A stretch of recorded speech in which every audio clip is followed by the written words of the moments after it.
Okay. Um, I will actually, before I explain this, just give some ground rules again. You guys already know that if you switch to grid view, you can see everybody at one time. If for some reason your background starts doing something crazy, please mute yourself so that the rest of us can hear what's really supposed to be happening. The mute button will like this. If you press it, no one can hear what you're saying. Okay, so we are here for Love as Political Practice, which is really just, for me, what I imagine to be the first of many conversations where we're kind of co-creating and crowdsourcing whatever tools we need for the future, mainly because Trump is president, but not just because of that, but because Mike Pence is vice president, and there's a whole list of people in kind of charge of us, but not really now, right? That are just not really fit to do their jobs.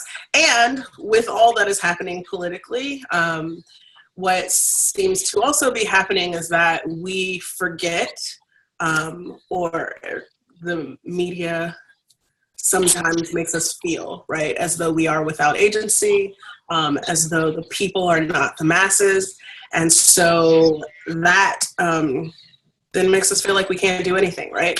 And sometimes we don't feel like we can't do anything, we just have no real idea what to do. So right now, I want to have a lot of conversations where we come together to create and affect and encompass and engender and negotiate or perform whatever futures we're trying to envision so that we can have a practice that sustains and serves us. So for me, this looks like collaborative exploration. I've already told the panel participants, right, that this isn't going to be like a panel. I really want it to feel like a conversation where we talk about clearly. Right now we're using the theme of love because it was Valentine's Day and that was an easy place to start, right? But I want us to start interrogating whatever practice we have as human beings. And today we're really trying to interrogate love as like a genuine way to engage with the world and hopefully change the world, at least the parts of it that we don't really want right now, and probably the parts of it that we don't really need. So I want everyone, because we have a small crowd right now, to begin introducing themselves. And I'll let Maggie or Kate, one of them, start because they know how this goes. And what we're gonna do is basically go through everyone on the call, not just the panelists. So you can say who you are and what you do in the world, whether you consider yourself to be political, because we're talking about love as political practice. And then a part that we do in other forms is kind of call in who you want into the space, right? So if you have a friend who you wanted on this conversation and they're at work or they can't be here, or there's someone who is like now deceased, but they would have been an excellent addition to this conversation, then you can call them into it as well. And I will go last. That's you, Kate. Okay, cool. Kate, do you want me to go first? Okay, great. Hello, everybody. khoLi, thank you for inviting me to participate. And yeah, I'm just excited to hear about everybody else. My name's Maggie. I'm an artist. I'm a spiritual person. I definitely consider myself a political person, especially in more recent times, and I'm, seeing how that actually arises for me in day-to-day actions. And someone I would like to call into the room and just who I've been admiring recently is Congress Representative Maxine Waters. She's a Black Congress member, and she just, to me, just kind of like calls things like it is, in a very like articulate way, and just doesn't have fear, it seems like to me. At least that's my perception of her, is she's a very fearless person. And And so, yeah, she's awesome. I'll connect her Twitter link in the chat right now. But yeah, she's been inspiring me recently and just like powerful to me. So that's it. I like that. Anybody else can go. I just have to go last. So I'm actually not Eleanor. Okay. Okay. I don't know why it's coming across. I think I named my computer Eleanor. It was like an inside joke. I love how you waited until now to tell me that. I like saw it flash on the screen. I'm like, is this a joke or like what's it? Anyways, hi everyone. I'm Katie. This is cool. I honestly like found this on Instagram today. I was like, oh my god, this is amazing. So I haven't been like super involved in. I wouldn't have considered myself overly political prior to November, and I guess the silver lining in this whole debacle is that it's been a call for me to act and to get involved and not to play it safe anymore. So I guess I live in San Francisco, have really been relying on my community and really getting involved as much as I can and learning as much as I can.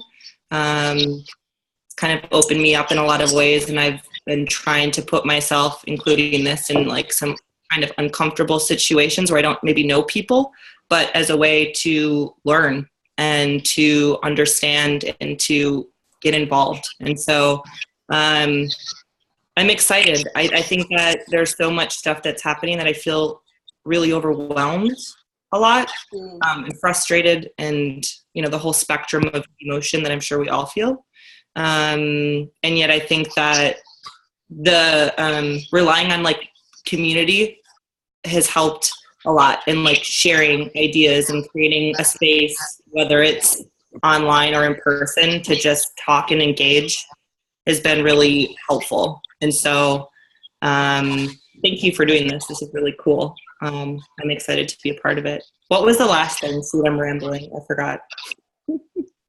Oh, wait, who you would have on this call? Yeah, so I have a group of, we do like a ladies potluck dinner where we always bring like an issue to the table, and we talk about things every month, and it's called Mullings because we mull over things. So it's a really kick-ass group of women, and I wish they were all kind of like partaking in this. I sent them an email. A lot of people are commuting right now, but to all my Mullings ladies, kind of wish they were part of this. Yeah.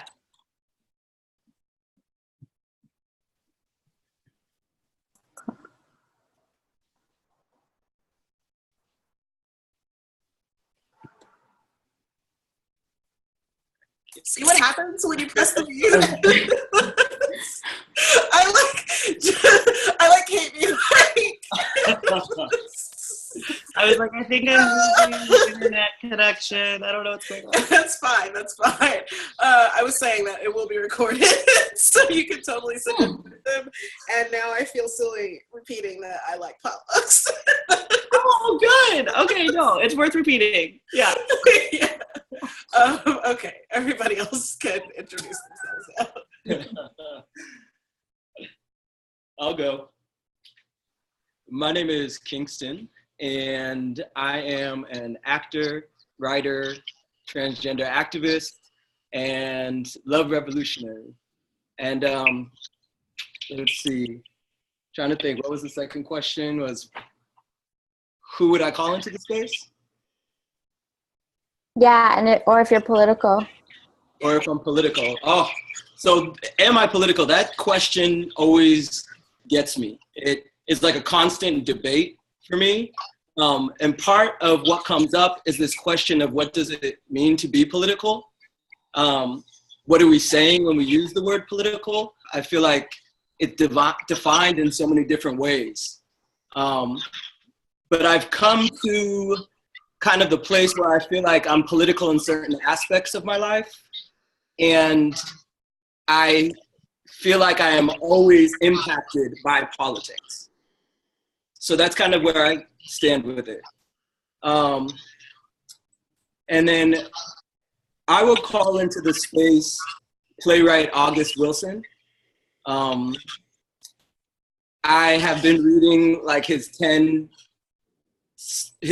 decades of plays right now, and am currently obsessed because I feel like he wrote to bring stories of people that majority of this country wasn't interested in learning about to the forefront, and he brought it to the public, and he did it in this really rich and complex way.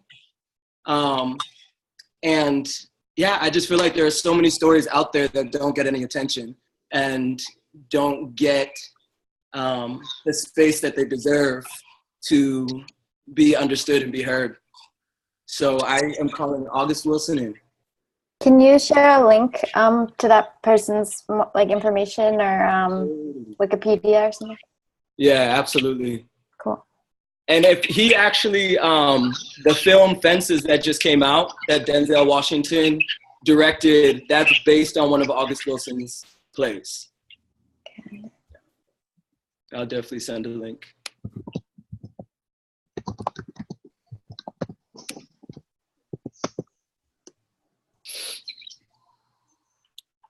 I'll go next. Hi, I'm Monique Hankerson. I'm a mother. And I feel like that's my most glorious, most important role in this life. I'm an educator. I'm a spiritual being, trying to live more in the spirit and less in the physical form on a daily basis. What was the second question? Am I political? In certain aspects, I would have to kind of echo Kingston. In certain aspects of my life, yes, I am. And who would I call into the space? I actually would call my father into the space, Walter Hankerson, because he taught me how to love and how not to love.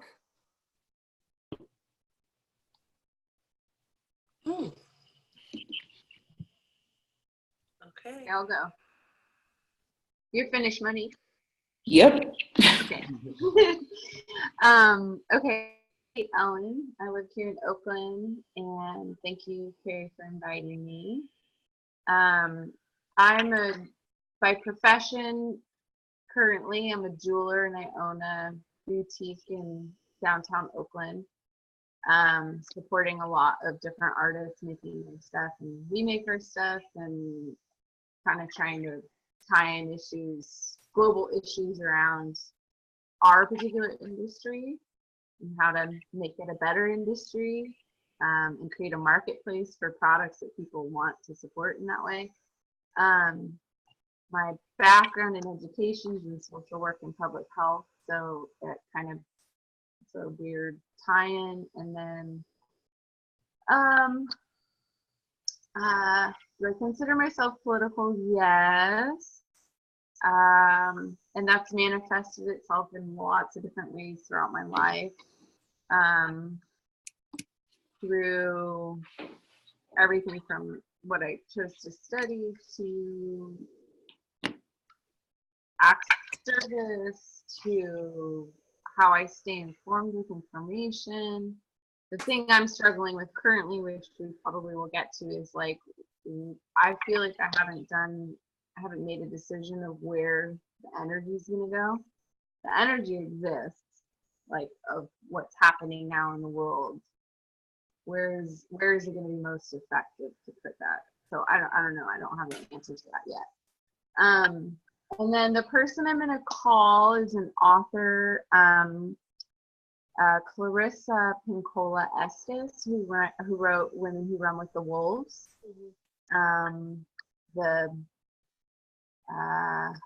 It's a really great book if you haven't read it, and it's really about telling stories through folk and ancestral stories about how that plays into like the feminine of the world and power and strength and love and a lot of different things. So anyways, she's very dynamic, interesting, and brings a lot of history with her. So I'm sending you each her info. It's in the chat now. I was just gonna ask. I was like, can you please? Yeah, share it Makes me is. happy. Great book.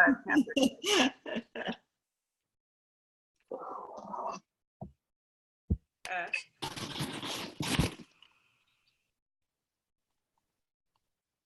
Don't whine. No, I was figuring out how to unmute the little computer. It was, technology. I'm Ashley. I am a teacher and a poet. I consider myself a political person to the extent that everyone is a political person, whether they choose to identify in that way or not. Because politics also relies on people who choose to be inactive in order to function, but that's a whole other thing. I would like to call my mother into the space. It's been really interesting since November, kind of watching her grapple with how some of her own ideas and beliefs are the same as the people that she would like call ignorant and call hateful, like to watch her come up against the idea that like, oh snap, I believe some of those same things and maybe I'm also hateful sometimes. And so that's been really interesting to watch and difficult in some ways to watch, but also kind of awesome. And so I would like to call her into the space. I'm khoLi. I am the co-founder and principal of Khafra Company, which is technically also who's hosting this chat. What that really means is that I am a person who sometimes styles people and sometimes write blogs and sometimes I do PR marketing. Mostly I just do whatever I'm feeling like in that moment. But I'm also a lifelong academic. So all of my work is entirely wrapped up in creating and revising narratives to create equitable futures. At least that's what I've been saying like in all of my meetings for like the last month. I think that I don't know if I've considered myself a political person before this, only in the way that kind of like very self-righteous Black feminist folks are like the personal is political, right? And so I recognize that like my being has a politics to it.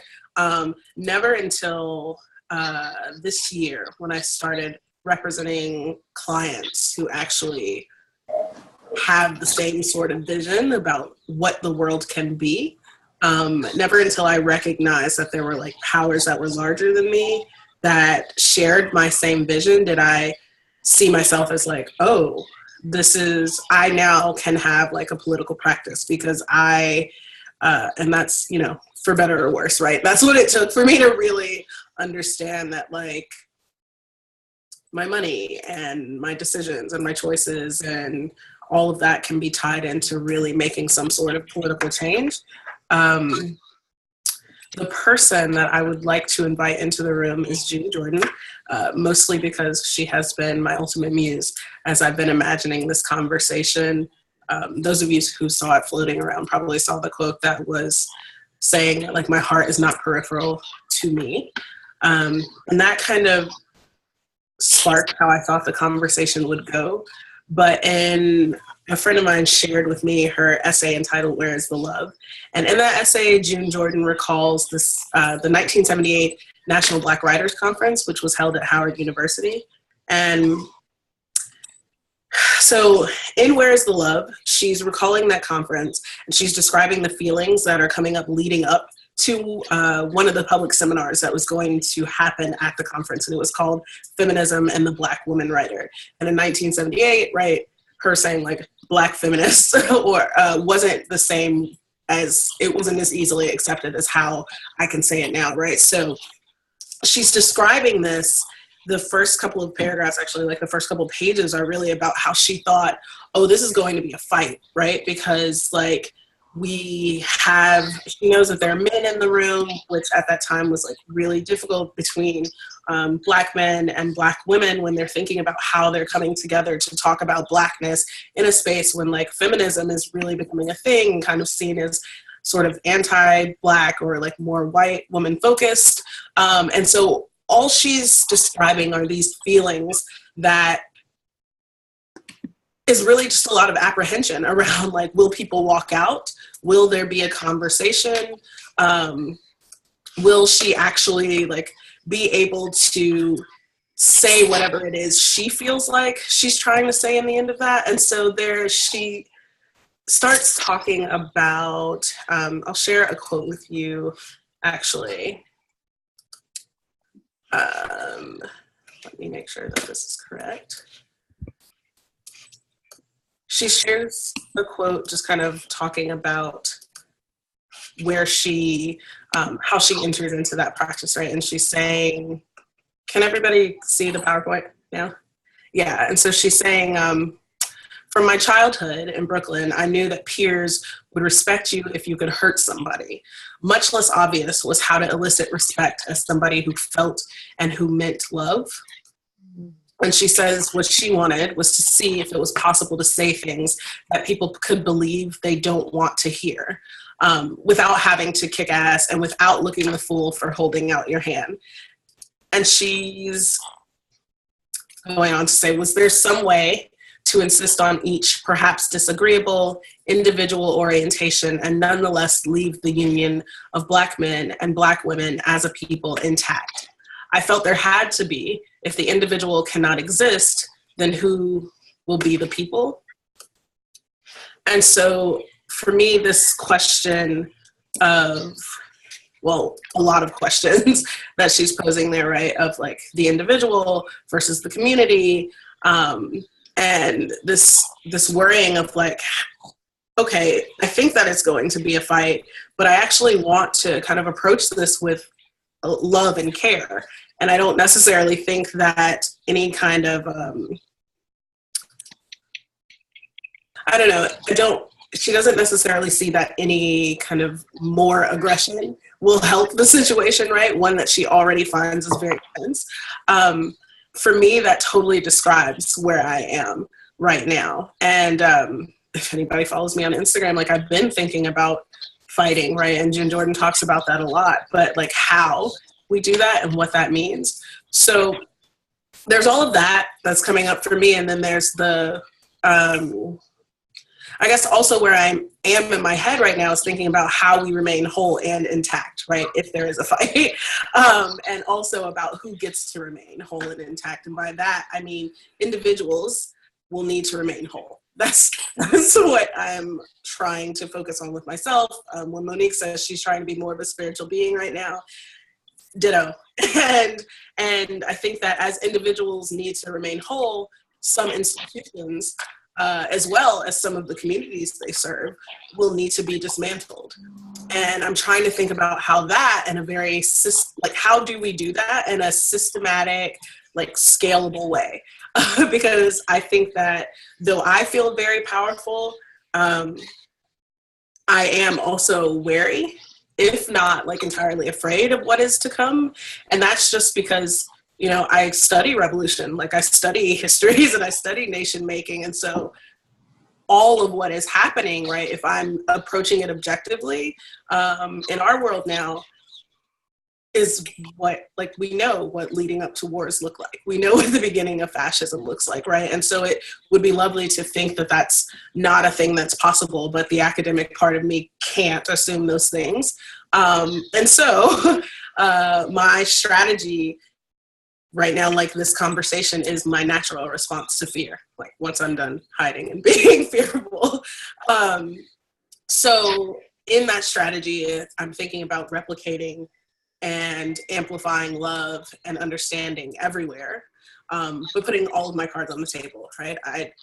Those are all of my cards. That I am slightly scared, though I show up very powerful, and that is my own coping mechanism, just like some choose to escape or like disengage, just like some choose to like be active in other areas. Calling people together and figuring out like what we're going to do is my method. So I will open it up to the other folks who are on the panel, which are Monique and Kate and Kingston and Maggie, just to kind of talk about anything that they're feeling right now or how they were approaching the conversation. I know a couple of you like thanked me for asking you to be a part of this, but you can also kind of share like how you, like why you even said yes or how you approach this. Wait. Well, thinking about what you were talking about around fighting, and what comes up for me is, or what I thought about in that moment was, for me, the fight is against my own limitations first, and against my own areas of resistance first. And it kind of ties into the second part that you were talking about around dismantling systems.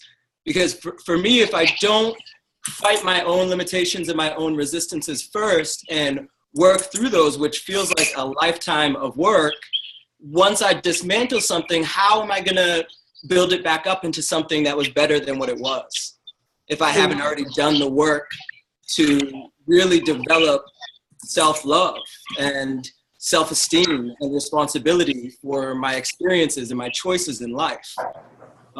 So I was just kind of ruminating on that as you were speaking, which I guess strategy-wise for me, it comes down to what is happening in my internal world first, because that is ultimately what I'm going to manifest in the outer world.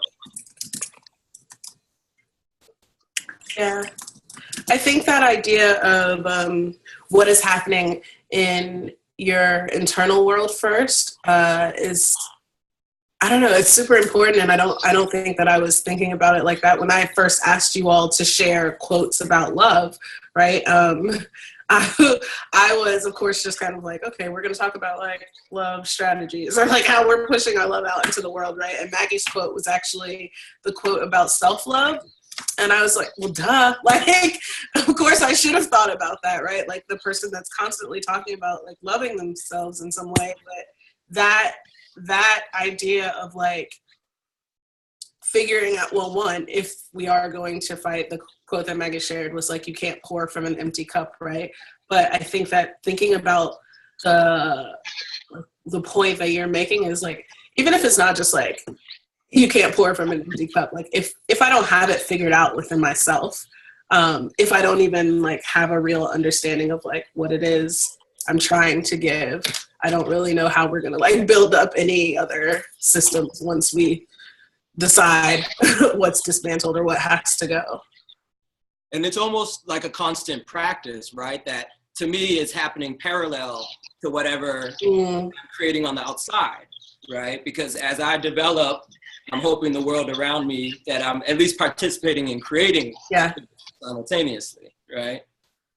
Yeah, that makes me also think of like, I often think and, you know, do stuff around just like getting to know myself better, and kind of, I feel like so many problems, and we can see this in the political world right now, it's obvious to a lot of people that there's just so much self-hatred and hatred towards others. And I think a lot of that, just talking about, you know, inside yourself and then reflection of the bigger world, I think it's also, I read something like the political starts with like how you treat the immediate people around you, even, or like how you treat the people that you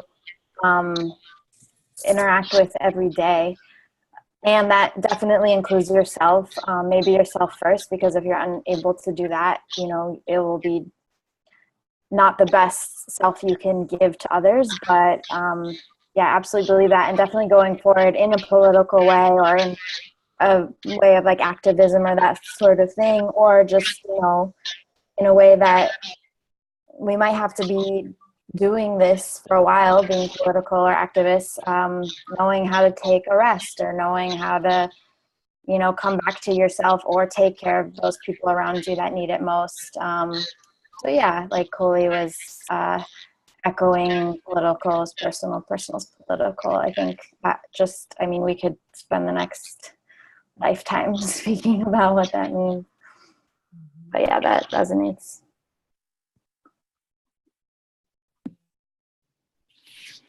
I think for me, it's been really difficult it's been where in past years I've been able to, as I would say, steal myself back. Like take myself back, go into my space, work on my own healing and processing, and how I'm going to come up with this attack plan. I don't think I'm necessarily afforded that opportunity now with a small child. And I'm grappling with how do I maintain my own sense of my spiritual self, my creative self, and pour into another being that I can't take a break from. I literally, it's like right in my face every second. And it's the cutest face. But I have to come from a different lens now as to what my healing looks like, what activism looks like for me, because I have to protect. And I don't get to separate from that right now. So my love in politics is constant motion, constant giving, and constant protection. And I think I'm okay with that for right now, because I know that there is someone that is solely dependent upon me, not only being a whole being, but being cognizant and aware of how to protect him. My older ones, they're different. But him, he is a 5-year-old Black boy. And I have got to be ready to fight. And I think that's where my spiritual strength is right now. Gearing myself up to not only fight for myself, but to really fight for him. Monique, before we move on, I want to ask you what your personal practices have been, because I know that I know that now you have Love is a Lifestyle as your Instagram, and I know that you guys have moved from the East Coast to the West Coast, and I know a lot about you, right? But there's a thing that's been happening, at least in the last few kind of academic talks that I've seen, or even lots of news broadcastings of Black mothers, right, who are oh, I think about my child now every time I go out. And it's kind of, I don't know, in the last academic talk I heard, it seemed, yes, I knew that was her story, and I also found myself responding oh, I know exactly what you're gonna say right now, because I've heard so many other mothers saying it. But I guess what has that meant for you, if that is what you feel? And I'm not going to put that on you, right? But if you're constantly in this mode of protecting and preparing to be able to fight for this being that you're responsible for, I also know you to have a whole professional life, right? Right. And what does that look like for you? Honestly, it looks like me preparing my son spiritually. And I don't think I thought about it before. But where we live, we have this store called House of Intuition. So we go in there, we're looking at crystals. I have my baby on his yoga mat. I said, we're going to meditate. We sitting at this altar together, where it was my own practice previously. That was something for me. Now it's for him and I. So we're going to light this candle. We're going to learn how to be still. We're going to acknowledge our skin. We're going to talk about how much we love each other. I'm going to teach you how to pray over me the way I pray over you. So that's what it looks like for me right now. Yeah. You're going to hold these two stones, and I'm going to tell you why you're holding these two stones. You're going to, he has his little fold out crystal finder and he's looking and I'm like, well, this is for this and this is for this. Whether he remembers it or not, to me, that is so intentional that I'm investing in his spirit. Yeah. The other stuff on the exterior is always going to happen. I'm always going to have that fight, but I'm going to teach him how to pray over himself, how to love up on himself, how to feed his spirit. And we're going to do it all different types of ways. We're going to call our praying grandmother. We're going to grab these crystals. We're going to look at this Bible. We're going to grab that Quran. Like, we're going to do it all. But you're going to know. And I feel like that's what I'm doing now. Yeah. That was beautiful. Yeah. That was so nice to hear. It gives me comfort hearing that. That does give it felt good to me too. I'm thinking I'm constantly thinking about, well, clearly communal systems of learning and sustainable systems of learning, and like how we teach other people. The links that I dropped in when Maggie was talking are to this. The Salt Eaters is one of my favorite books, but it's basically like wrapping up this idea of like, you know, how we do anything is how we do everything, but it's looking at like concentric circles of like when Kingston's saying, you know, I'm hoping that I'm preparing myself and I'm putting into myself and I'm assuming that it's affecting that world around us. Like, you're like really hitting on that. Like, I have a practice and I'm teaching him that practice, and I think it's comforting to me because I'm hoping like, you know, he'll be an adult with that practice who will also be teaching other people and hopefully existing in the world like that. Kate? Yes, sorry. I want to give you time to talk as well.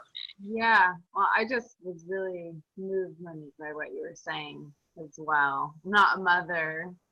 I hadn't really thought about that dimension, but what you were saying tied in a lot to other things I've been thinking about. And it's not just that, I mean, in hearing you, I was thinking it's not just about having the tools of a particular way of doing something, but that those tools speak to knowing later on how to overcome things that happen, whether they be from our wider community or just like the grief and loss that happens naturally within a family and in relationships and in communities and all that. So giving some sort of really intentional love to the spaces that are going to probably need it in the future, no matter what happens, you know. Anyways, I just found that really interesting.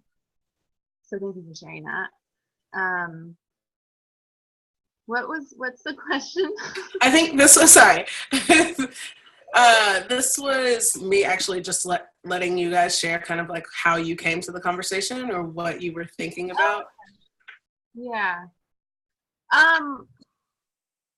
Yeah, I kind of mentioned before just feeling like I'm paying attention a little extra closer than I had been. When I was in college, I was really involved very intensely with activism, like very, very intensely. Like started activism clubs, did underground stuff, did subversion, did protest, like a lot of stuff. And then I brought some of that into my career kind of in a more professional way. And then I had a period where I kind of had to like take a TO, and that's kind of a little bit of a complicated thing to do, but it was because I felt like maybe a little bit of what you brought to the table, what Kingston was talking about as far as like fight, like that fight energy. I was just so angry and I didn't feel like I was getting anywhere. I felt like I was butting heads with everybody, even people that I should have maybe felt some sort of connection with. I just felt really pissed off all the time. So to be honest, I mean, that's really what was going on. And also probably mirrored in that I had a lot of frustration in my personal life that was kind of unhealed.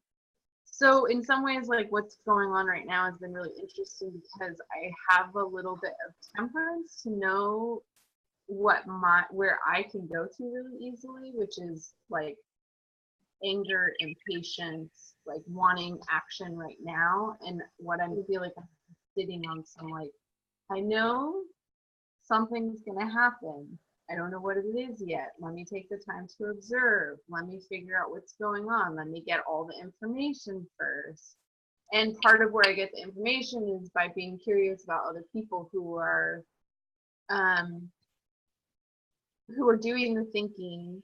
And also, I really enjoy talking to people who maybe have a different set of skills, or maybe have a viewpoint that's maybe like a challenge to understand or come to, which is what I already know.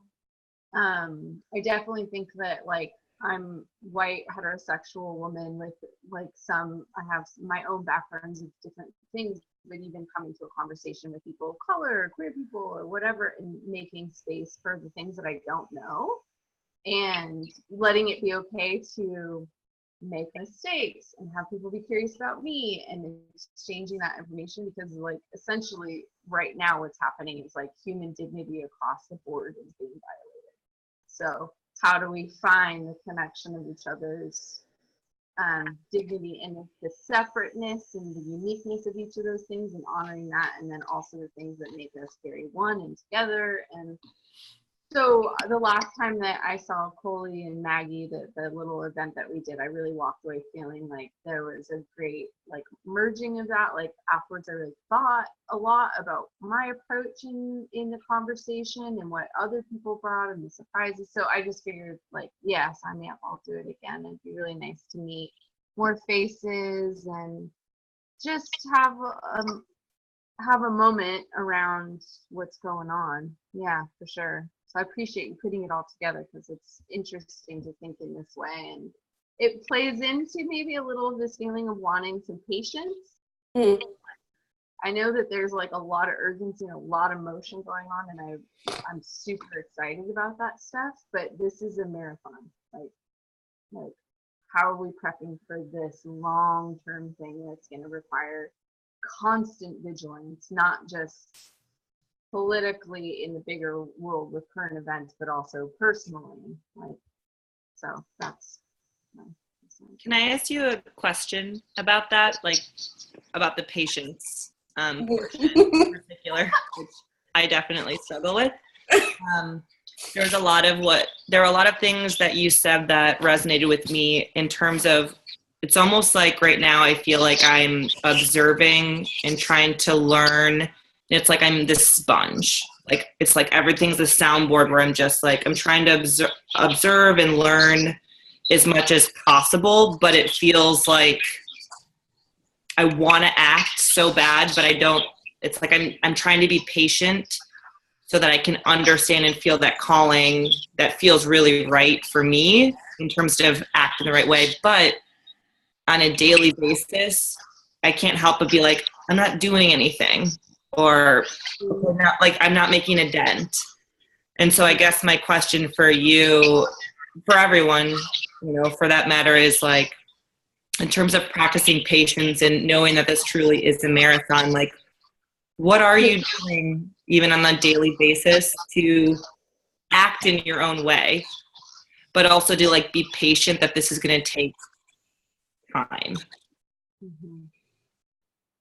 Want me to specifically answer? We can, if you start us off, Kate, we can all kind of answer that afterwards. So yeah, one is I just think like the first thing is I have just faith. Just a faith that the answer is going to come, and that's been something I've really developed as I've gotten older, which feels good, and it applies to a lot of different things like interpersonal relationships. Sometimes there's conflict going on, and it's real easy to want to find the answer right now, but sometimes like the space and the time is what actually brings the answer, and you have to just trust that it's going to come. For me, that's how I approach it. And so, and also for me, because I had a professional career in service and then switched out and transferred into art, I went through a real weird period of feeling like I was like betraying something. And so like coming to peace with that and knowing that that's actually not true either, that I've made impact in a different way, and it took time to figure out what those things were. Mm-hmm.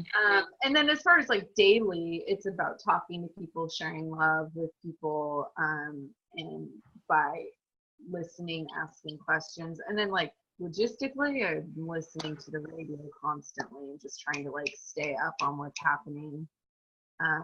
Or if you need some levity, a little bit more levity, like Trevor Noah or something, or SNL did a great sketch last weekend, and if there's some like, at least, you know, just consume, know what's going on, have your pulse on what's happening. So much is happening right now, and I think journalists are so rabid to figure this out, like all this stuff, that it's an interesting time to observe that realm, and that realm of political activism on some level of truth telling and investigating.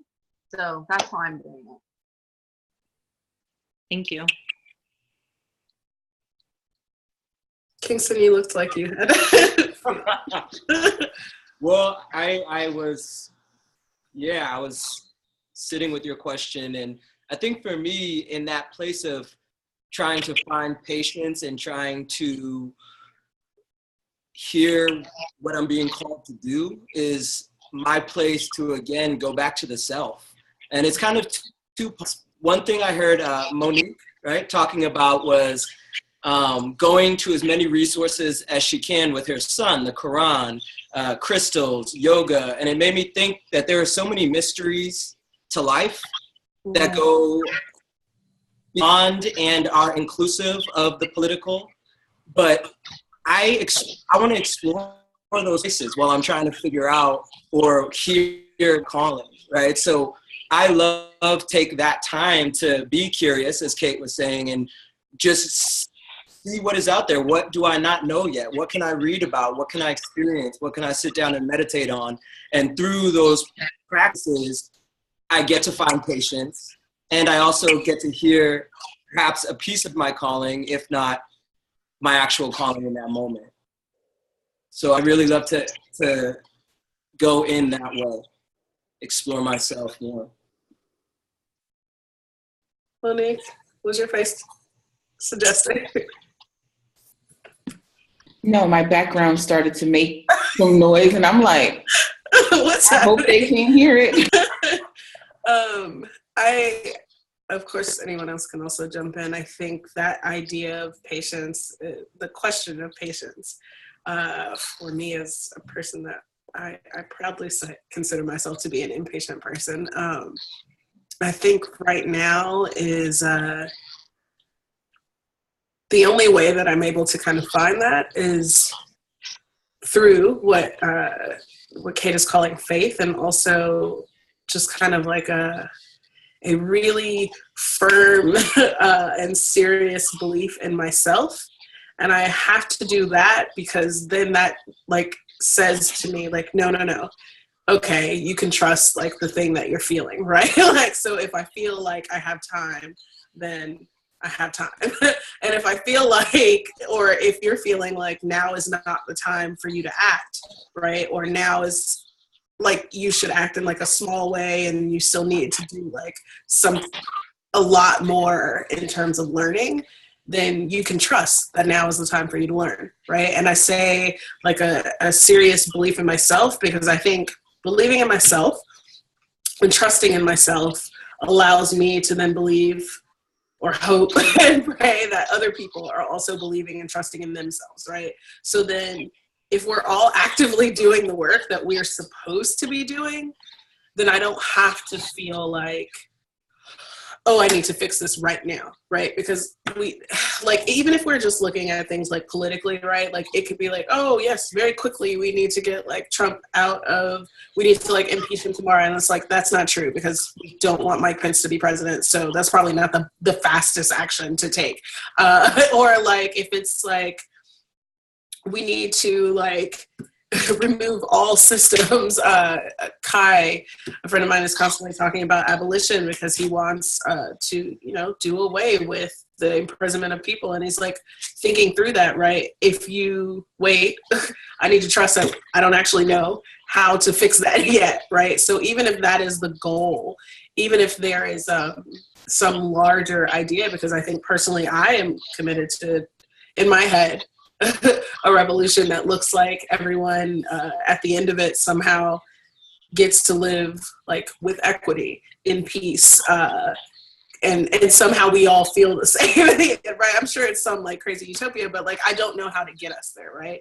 And so the patience comes in feeling like, okay, but we've seen systems, like we've seen transfers of power happen, we've seen revolution actually happen, so it can occur. We just have to be patient in terms of figuring out like what the tools are and knowing where we're supposed to be in the time that we're supposed to be. And that trust in the self is like, okay, I trust that wherever I am right now, whatever work I'm doing is exactly what is supposed to be happening. And so it's a part of that system that is like, as I am figuring out myself, as I'm affecting myself, then I'm affecting like whatever is around me. And I think that that's like, I just have to trust that there are large concentric circles of energy really making change happen, even if it's happening slowly, or even if you feel like you're slightly impatient about what's happening. Yeah. I think I'll kind of add to everything that's been said a little bit and just back to your question about those daily actions. I think one thing that the political times, I think a lot of people, living in capitalism have already known this, but like just one kind of, if not daily action, like real action that I've been more aware of and have heard more people talk about is like, what bank is your money in? Or are you in debt? Or how can you work on getting out of debt? Like, how is that system exploiting you? If you're not in debt, how can you help other people get out of debt? Like kind of just those questions of, those are very personal acts. And they're also like systemic acts and systemic institutions. And if you're in, if you're in a position of privilege, or if you're privileging from those systems, like figure out how to get your money out or put it someplace better. Or if you're not able to like go out and actually like be on the streets protesting, figure out what right organizations you can donate to, and like do a little research there too. Just with this whole ACLU getting so much money, there's so many kind of local organizations that might be suffering, or even just, like who's sleeping on your street corner every night, and like, can you bring them a warmer blanket? Like that's just like such a personal thing, and that's also a systemic thing. I think they, so just recognizing those two things there in our daily lives, but also like huge powers that just sometimes seem like unmanageable, or sometimes seem like we can't do anything about. So starting at that personal, and then maybe working your way through the rest. But yeah, I think a lot right now has at least, put a spotlight on actual like financial actions you can make for yourself and for the systems. I agree. I'm going to throw, and not just because they're a client, but because I really, really, really believe in the work that they're doing, I'm going to throw the link to Beneficial State Bank in there. Well, for folks who are in California, at least right now. I mean, you can always send your money to California if you're not. But they are, Beneficial has a Move Your Money toolkit, because we all know that, right? Like debt, money, period, all of that can feel overwhelming when it's like, oh, I need to move all of my money away from some other bank, or I don't even know like what my money is going to fund. And they just have like very clear, very transparent, I did not mean to send that privately, thank you, Monique. But they have very clear and transparent lending practices and banking practices so that you know where your money is all the time, so that you know that you're not funding like fossil fuels or companies that are trying to kill whole groups of people, right? And I think that what Maggie is speaking to in terms of just like thinking very concretely about your finances is actually the thing that started making me feel like, oh, actually, maybe I am political in some way. When I started, because so much of our money and so much of our investments and our deposits, right? Like, even when you're thinking about people who are living like paycheck to paycheck, right? When you think about what their money is like going to fund, and how a lot of the times it's actually not really even something that would like contribute to their day-to-day success, right? Beneficial is a place where you can think about how you pull those deposits to fund like things that you care about, right? It's values-based banking, like the people and the planet over kind of profit or companies that are seeking to destroy you, really. I feel like I saw. I was going to add something real quick. Go ahead. About this whole issue of, you know, starting with the personal, starting with the self-love, starting with knowing yourself, all that. I really think that ties into the patience. And one of the great things about getting older for me is knowing myself more and knowing my limits and my strengths. And that makes me kind of like a soldier of a very particular type, if that makes sense. And so my skills are uniquely aligned with some particular action. I don't know what it is yet. So knowing yourself and investigating what your strengths are, who you are, what you're driven by, all of that, because it can be really, like, we can't, all of us spread ourselves so thin. Yeah. I'm trying to like do, you know, abortion and immigration and way too fucking big. So we all have to kind of like figure out like, and not only that, but some of us should be on the streets protesting with a picket sign, and some of us should be doing something diplomatic. Some of us should be doing something very subversive, and we all have our things, and that's what I mean about like taking your time to figure out what that thing is. But you can't do that until you have self-knowledge, you know. And so, really encouraging to hear everybody talking about that. And when I was younger, I don't think I had that personally as much. And I love that too, because at least in my view, I feel like my areas of resistance, or my edges, as I like to call them, they inform my view of the world, which means that my view of the world is going to be narrowed based on my biases. So the more that I investigate myself and begin to really take a look at those areas of resistance and work through them, the wider my view of the world and other people's experiences are going to be, the more that I can empathize and understand other people's experiences, you know? And I think that's critical to be able to create any formidable change outside of myself that is going to even begin to speak to the needs of everyone, you know, who everyone has such different needs, right? Yeah, there's so of course June Jordan, I said, would kind of be grounding this for us, and in that article of Where is the Love, she's saying that when she thinks about anything, right, like history or literature, or her father, or political organizations, she's always seeking to evaluate the potentiality and the life supportive commitment or possibilities of anyone or anything. So she's thinking about like those edges, or and for her, in thinking about all of that, the decisive question is always, where is the love? She says the energies that flow from hatred, from negative and hateful habits and attitudes and dogma, do not promise something good or what she wishes to cherish or honor with her life. It's the love that she wants to carry action into positive new places, and the love that she feels like is going to save her. And at the end of that, she's like literally thinking through her own edges, right? And so she's saying, I am a feminist. And what that means to me is much the same as the meaning of the fact that I am Black. It means that I must undertake to love myself as though my very life depends upon self-love and self-respect. It means, my dog woke up.